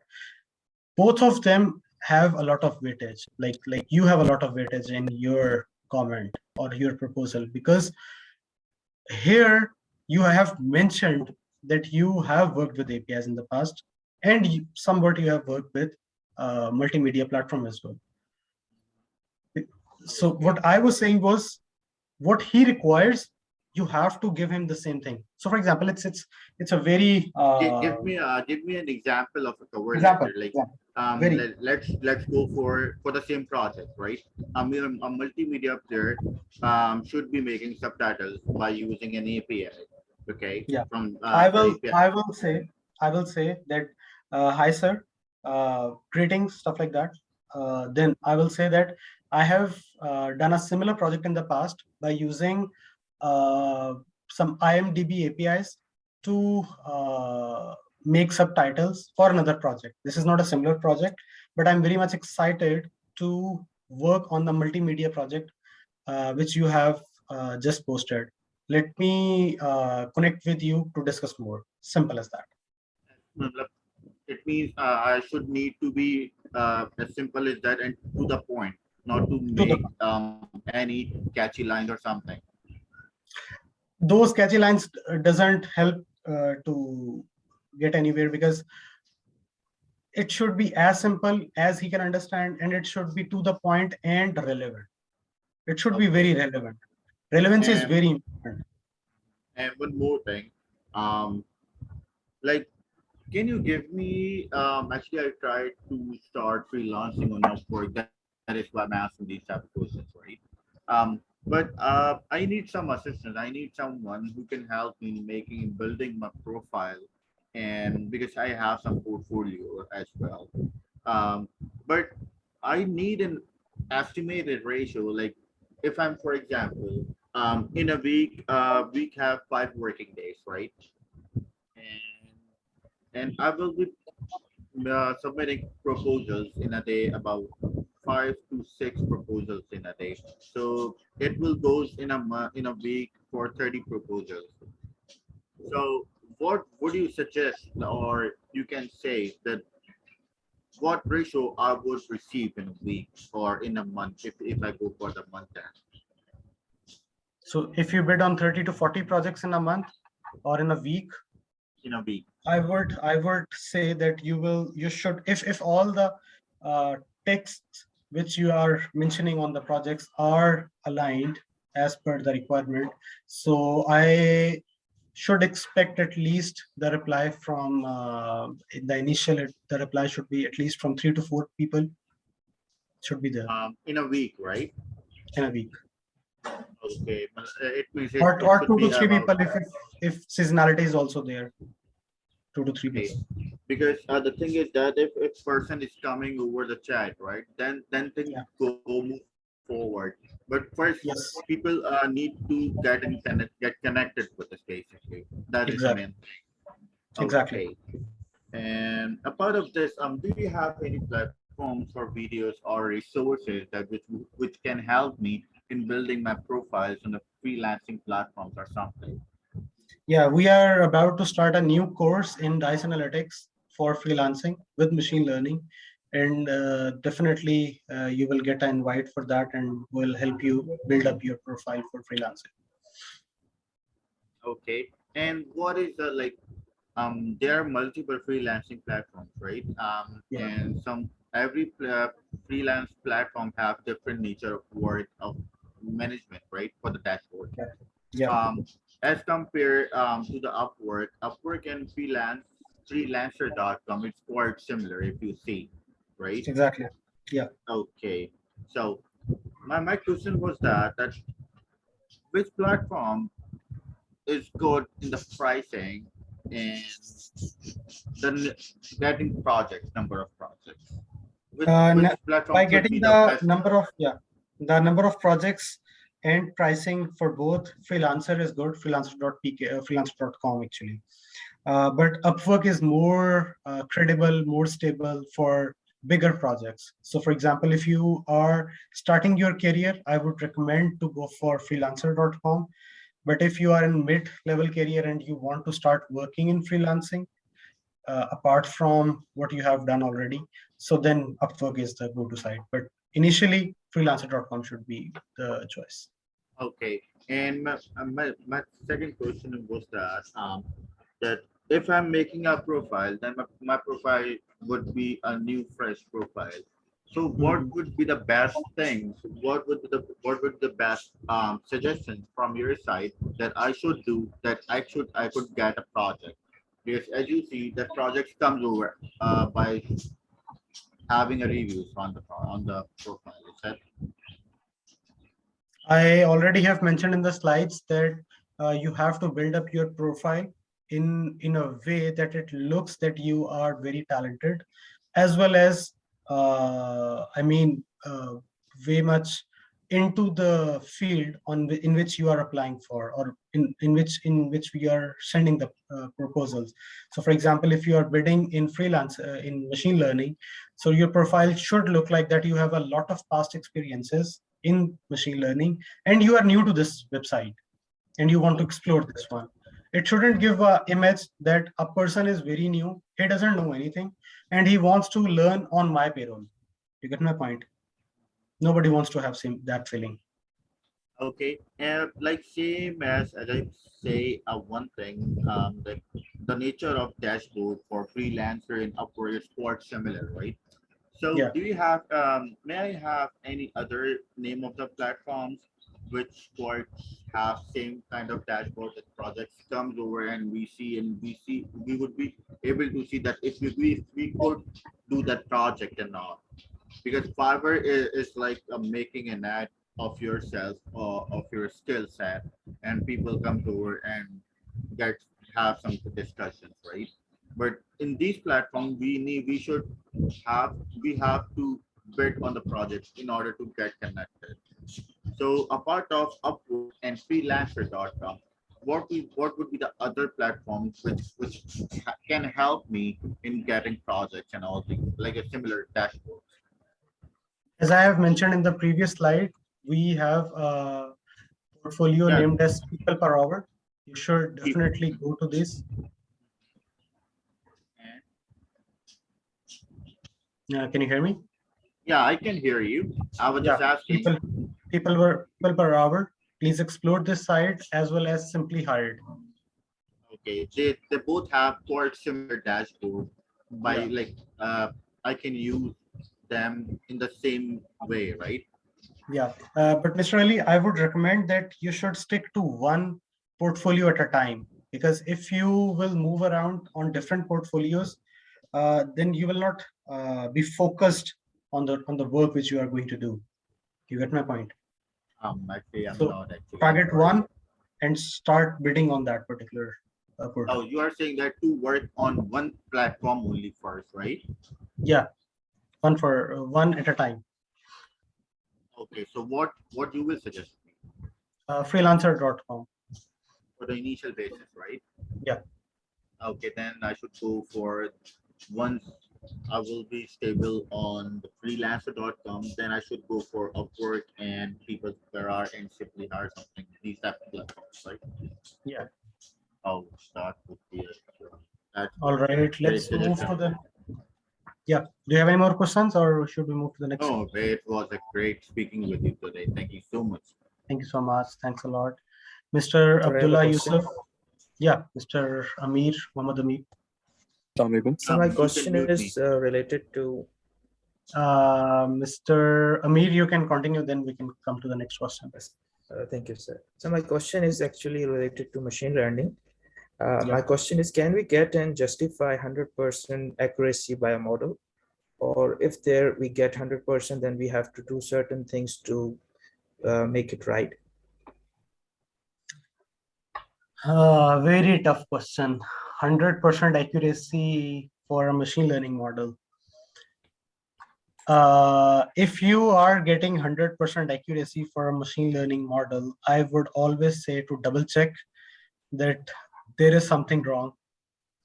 Number two, if you are getting machine learning model by, if you are getting an accuracy of 100% with classical machine learning, it's very difficult task to do. But making a fully connected layer with the help of convolutional neural networks, with some hyperparameter tuning, and with appropriate data set, all of them, if they all are there, then you can lead somewhere around 99.8, 99.7% test accuracy, but that's not guaranteed. So actually, I'm using a random forest algorithm for it. I am working on transactional data. It's taken from e-commerce store.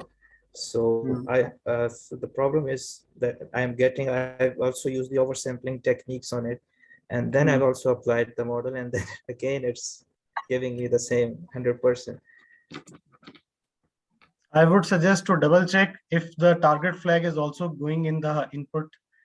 So it can be one of the case, because 100% accuracy is, you need to check your model. So I was reading somewhere on the blog that if we have the duplicate values in the training set and testing set, there might the chance of having this much of accuracy. Because then in that particular scenario, no. In that particular scenario, you are testing the same data which you are giving to the training one. So that means that the model is not being tested on different data. When we talk about the accuracy of a model, it means that you have to give a different data. Different testing data, not So the I've same splitted one. the data testing, and I have this one data set. I've divided into 80-20 ratio. 80 for training, And then the 20. values also differ, and the values of the columns also differ or not? So our values are somewhat the same. Then there is no use of splitting the data, because if the values are the same, so it means the data on which the model is learning, you are testing on the same data. It already had that values. Yes, I know that. But what should I do for this kind of issue?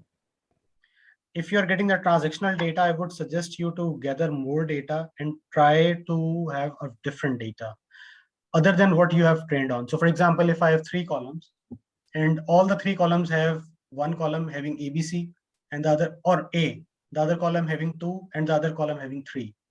So if you split this data into 2 rows for training and 1 row for testing, so the training would be on A1 and 2, right? And the testing would be on again A1 and 2. So the output would be same for the training as well as for the testing. Yes, sir. Exactly. Get my point. So there should be something different, so that the model should generalize the output. Right now, your model is crammed, overfitted. Yes.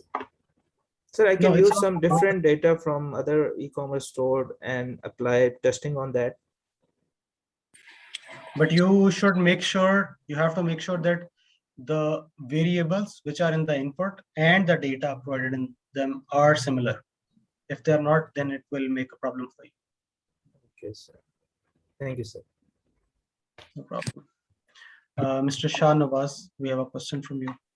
Yeah, thank you. I have question. For example, you are saying that we make our profile on these freelancing websites. So what if we make, we follow your advice, we make a profile, and then we, do one project in 1 month because of our busy schedule. So will it affect our clients? I mean, right now I am doing PhD and I do not have so much time. I have made the profile after your telling, and I have GitHub profile as well. And on my GitHub, I have work related to my PhD. So is it a good idea to show it as a GitHub link? If it is very critical, if it's critical, I mean, your PhD work is critical and it's yet to be published, then I would not recommend. But if it has been published already, you have a GitHub repo, you have all the codes available there. Open source codes are there so that people can use them. So then you can use it on the freelancers just to display what you have done in the past. Secondly, if you have a very busy schedule, the clients definitely will be affected from your busy schedule, because uh, either you specify a timeline with the client that you can deliver it in 2 weeks or 3 weeks and you deliver at that time, or you don't commit at all. Otherwise, it will give bad reviews and it will be worsen. Like it won't help you there. Okay, and you were suggesting like you should learn and along with that you do the, I mean, freelancing work. So if if uh, if during, I mean, during our work we do one project which I said, is it affecting our profile? We do one freelancing project in 1 month, say, let's say. I mean, that if you do one project in 1 month, that's okay-ish. Like it's manageable, not a problem. You can do that. Because Okay. on freelancing, if you have like $300 to $400 project, it's usually the timeline is 2 to 3 weeks, and if you can manage in 4 weeks, so that's an easy task to do. Okay, thank you very much.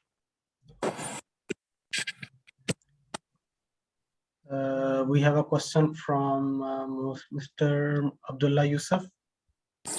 Assalamu alaikum. Sir, basically, I started my freelancing career in back year 2020 through different e-commerce platform like eBay and Amazon. I was working as a freelance, as a e-commerce consultant. As a professional, I am basically supply chain professional. I did my MS with major supply chain management, but I was really curious, about business analyst domain, data analyst domain. So just to acquire, different another skill set, I just wanted to, upskill myself. So I started my journey, in a freelance as a freelancer. So Alhamdulillah, I'm working as a full-time employee within USA with one of a top-notch educational institute. But somehow, sometime I feel, really less productive. So what would you suggest how to become productive at work when you're solely working with your laptop? You don't have, a comfort level. You're sitting at home. Because I've been working in corporate sector from last, 5 to 6 years. But I feel, a bit uncomfortable while doing freelancing. I feel bit, you can say less productive at work. So what would you suggest? You feel less productive at your day job or at the freelancing tasks? I'm working full time as a freelancer right now. So I feel less productive as a freelancer, you can say, because I was, I was, like I said, I was working as a full time employee in corporate sector from like last 6 to 7 years somehow. But I'm unable to fit into it. What would you suggest? So I would suggest that just keep your day job continue and do the freelancing as a part-time hobby. Whenever you Okay. feel like solving any complex problem, just to challenge yourself, not to All earn right. money, just to I'm challenge no yourself. longer I'm no longer working with anyone as a full-time employee. I'm working as a full-time employee with top-notch firm as a freelancer, you can say, or as a full-time employee in evening hours. I recently got married as well. So there are few challenges right now for me. So what would you suggest? How can I you can say balance things at the same time? You are also working as a freelancer. Probably you are married as well. So what would you suggest? I have a different scenario. I am not married yet. Okay. So I'm not the right person to ask this question, but I would try to somehow explain the situation right now. If I were at your space, or your in your shoes, so what I would have done is that I would definitely do my day job. I would never leave it, because it's something you can say that we have a constant source of income on which we are dependent on our day, like the whole life. And the freelancer should be my pocket money, like pocket money, by doing something which I feel to explore something new. So for example, these days I am learning something new. uh, Last year I was learning something new. In the previous year I was learning something new. Money is just keep it at a side. So it's just for the sake of learning, to enhance my knowledge, so that I don't get outdated. Because right now we are in the phase where we are 5 to 6 years experience. After 4 to 5 years we will be outdated ultimately, because so much fresh and young blood is coming out of the universities, and so much sharp people are coming, that they will ultimately, like, people would go to them instead of us. Like, why would they hire these old brains as compared to if they have a very sharp brain which is coming directly from a university, having more ideas, more exposure as compared to us. So in that particular scenario, we should stick ourselves over here in this particular framework, like as a part-time, just to solve those complex problems which we haven't in the past, so that we learn something new. And in that particular scenario of learning something new, we can keep ourselves engaged in a productive environment. So for example, I have a product which I have made already. I am just selling that product to new client, then a new client, then a new client. Ultimately there will come a time then my product would be outdated. So selling it to new clients, that doesn't make any progress. And the progress will come when you will work on something new which you haven't done in the past. Then the learning will be there, then the brain will be fresh, because when you learn something new you get a feeling of achievement, and that achievement lasts longer. Exactly. Another thing, I wanted to, acquire. I want to upskill myself as in business analyst domain. So, data analyst, business analyst. I'm a bit, confused. From which point I need to start it. I'm really confused because I have non-technical background, and like I have gone through different courses as well, but still I'm a bit confused due to non-technical background. Are you good at Excel? Yes, I'm good in it. Are you good at visualizations tool, for example, Tableau, Power BI, or anything like that? Enterprise level Not tool. really. Not really. You need to learn those so that you have Excel capability, you have Power BI or Tableau capability. Then you need to learn the business analytics rules. I'm pretty sure that you have already got all the hands-on on that. So for example, A/B testing and some other rules like campaign management, uptakes, etc., etc. If you're good at that, so it's good.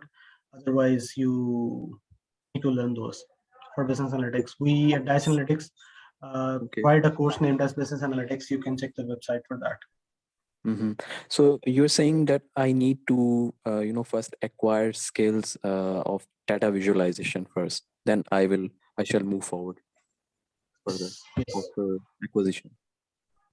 Okay, noted. Thank you so much. Thank you. No problem. Sir Yeah, आपसे Mr. Raj. सवाल ये है कि आपकी थोड़ी इस topic पे reflection चाहिए. तो the question is कि जो है when you look at this business analytics / अपना data science जो है ना क्या कहते हैं इसे skill set, तो वो कुछ ऐसा होता है कि जैसे कि आप कोई जो है ETL tool सीख लो, तो उसमें आप SQL Server, Talent, Informatica, NiFi, फिर होता है जी आप विजुअल बिजनेस इंटेलिजेंस टूल पकड़ लो, तो उसके अंदर आ जाता है आपका पावर बीआई, टैबलो। तो फिर वो कहते हैं आपकी स्क्रिप्टिंग भी होनी चाहिए, तो उसके लिए Linux skill, then at the same time आपको एक्सेल तो स्ट्रांग होना ही चाहिए। बिजनेस एनालिटिक्स वाले को मतलब कॉर्पोरेट्स के अंदर स्क्रिप्टिंग वगैरह में नहीं डालते, वो ज्यादातर इसी में टैलेंट में Vertica, Power BI, Tableau, micro strategy, SQL, Teradata, Hadoop, इन्हीं में घुमाते रहते हैं। ठीक है सर, तो ये हो गया। उसके बाद then at the same time वो कहते हैं जी बिग डेटा, हडूप स्टैक, वो भी आप सीखो, मतलब कि ऑब्वियसली। देन देयर इज के फिर आप उसे क्लाउड पे ले जाओ, तो वो क्लाउड इंटीग्रेशन वगैरह आपको आ जाए।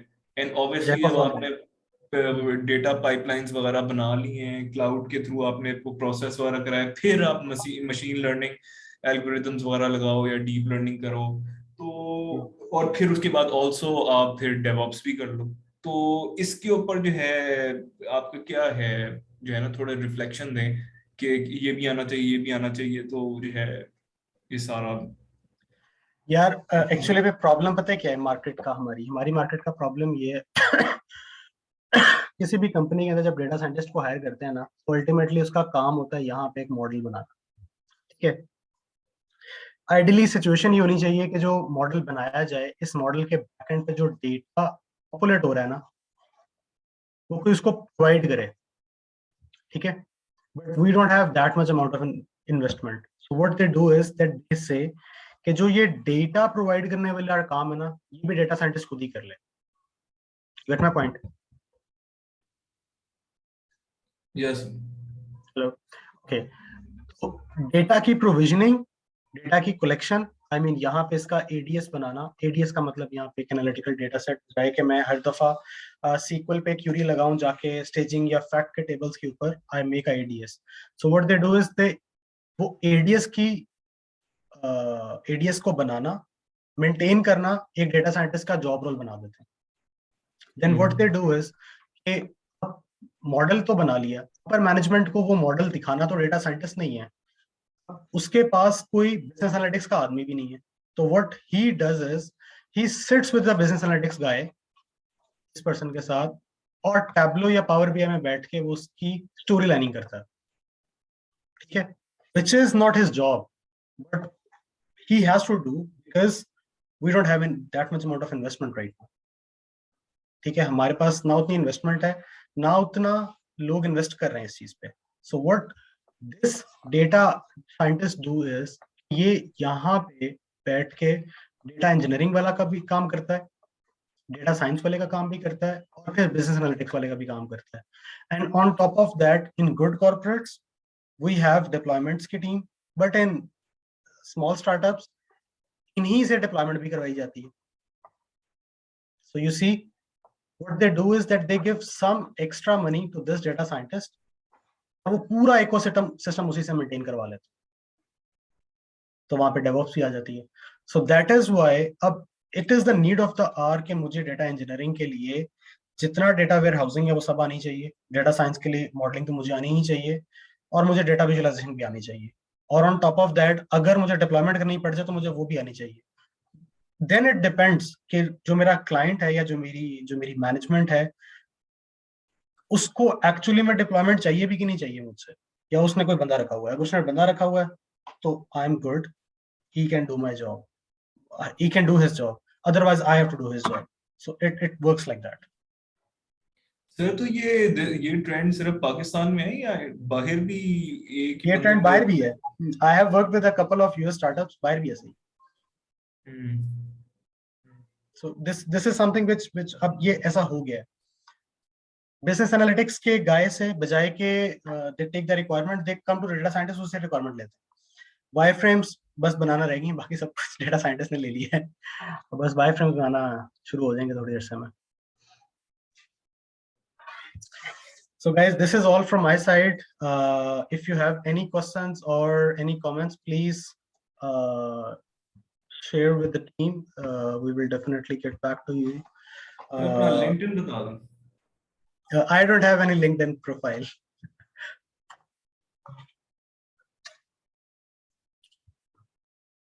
So thank you so much, everybody. Thanks for joining the session.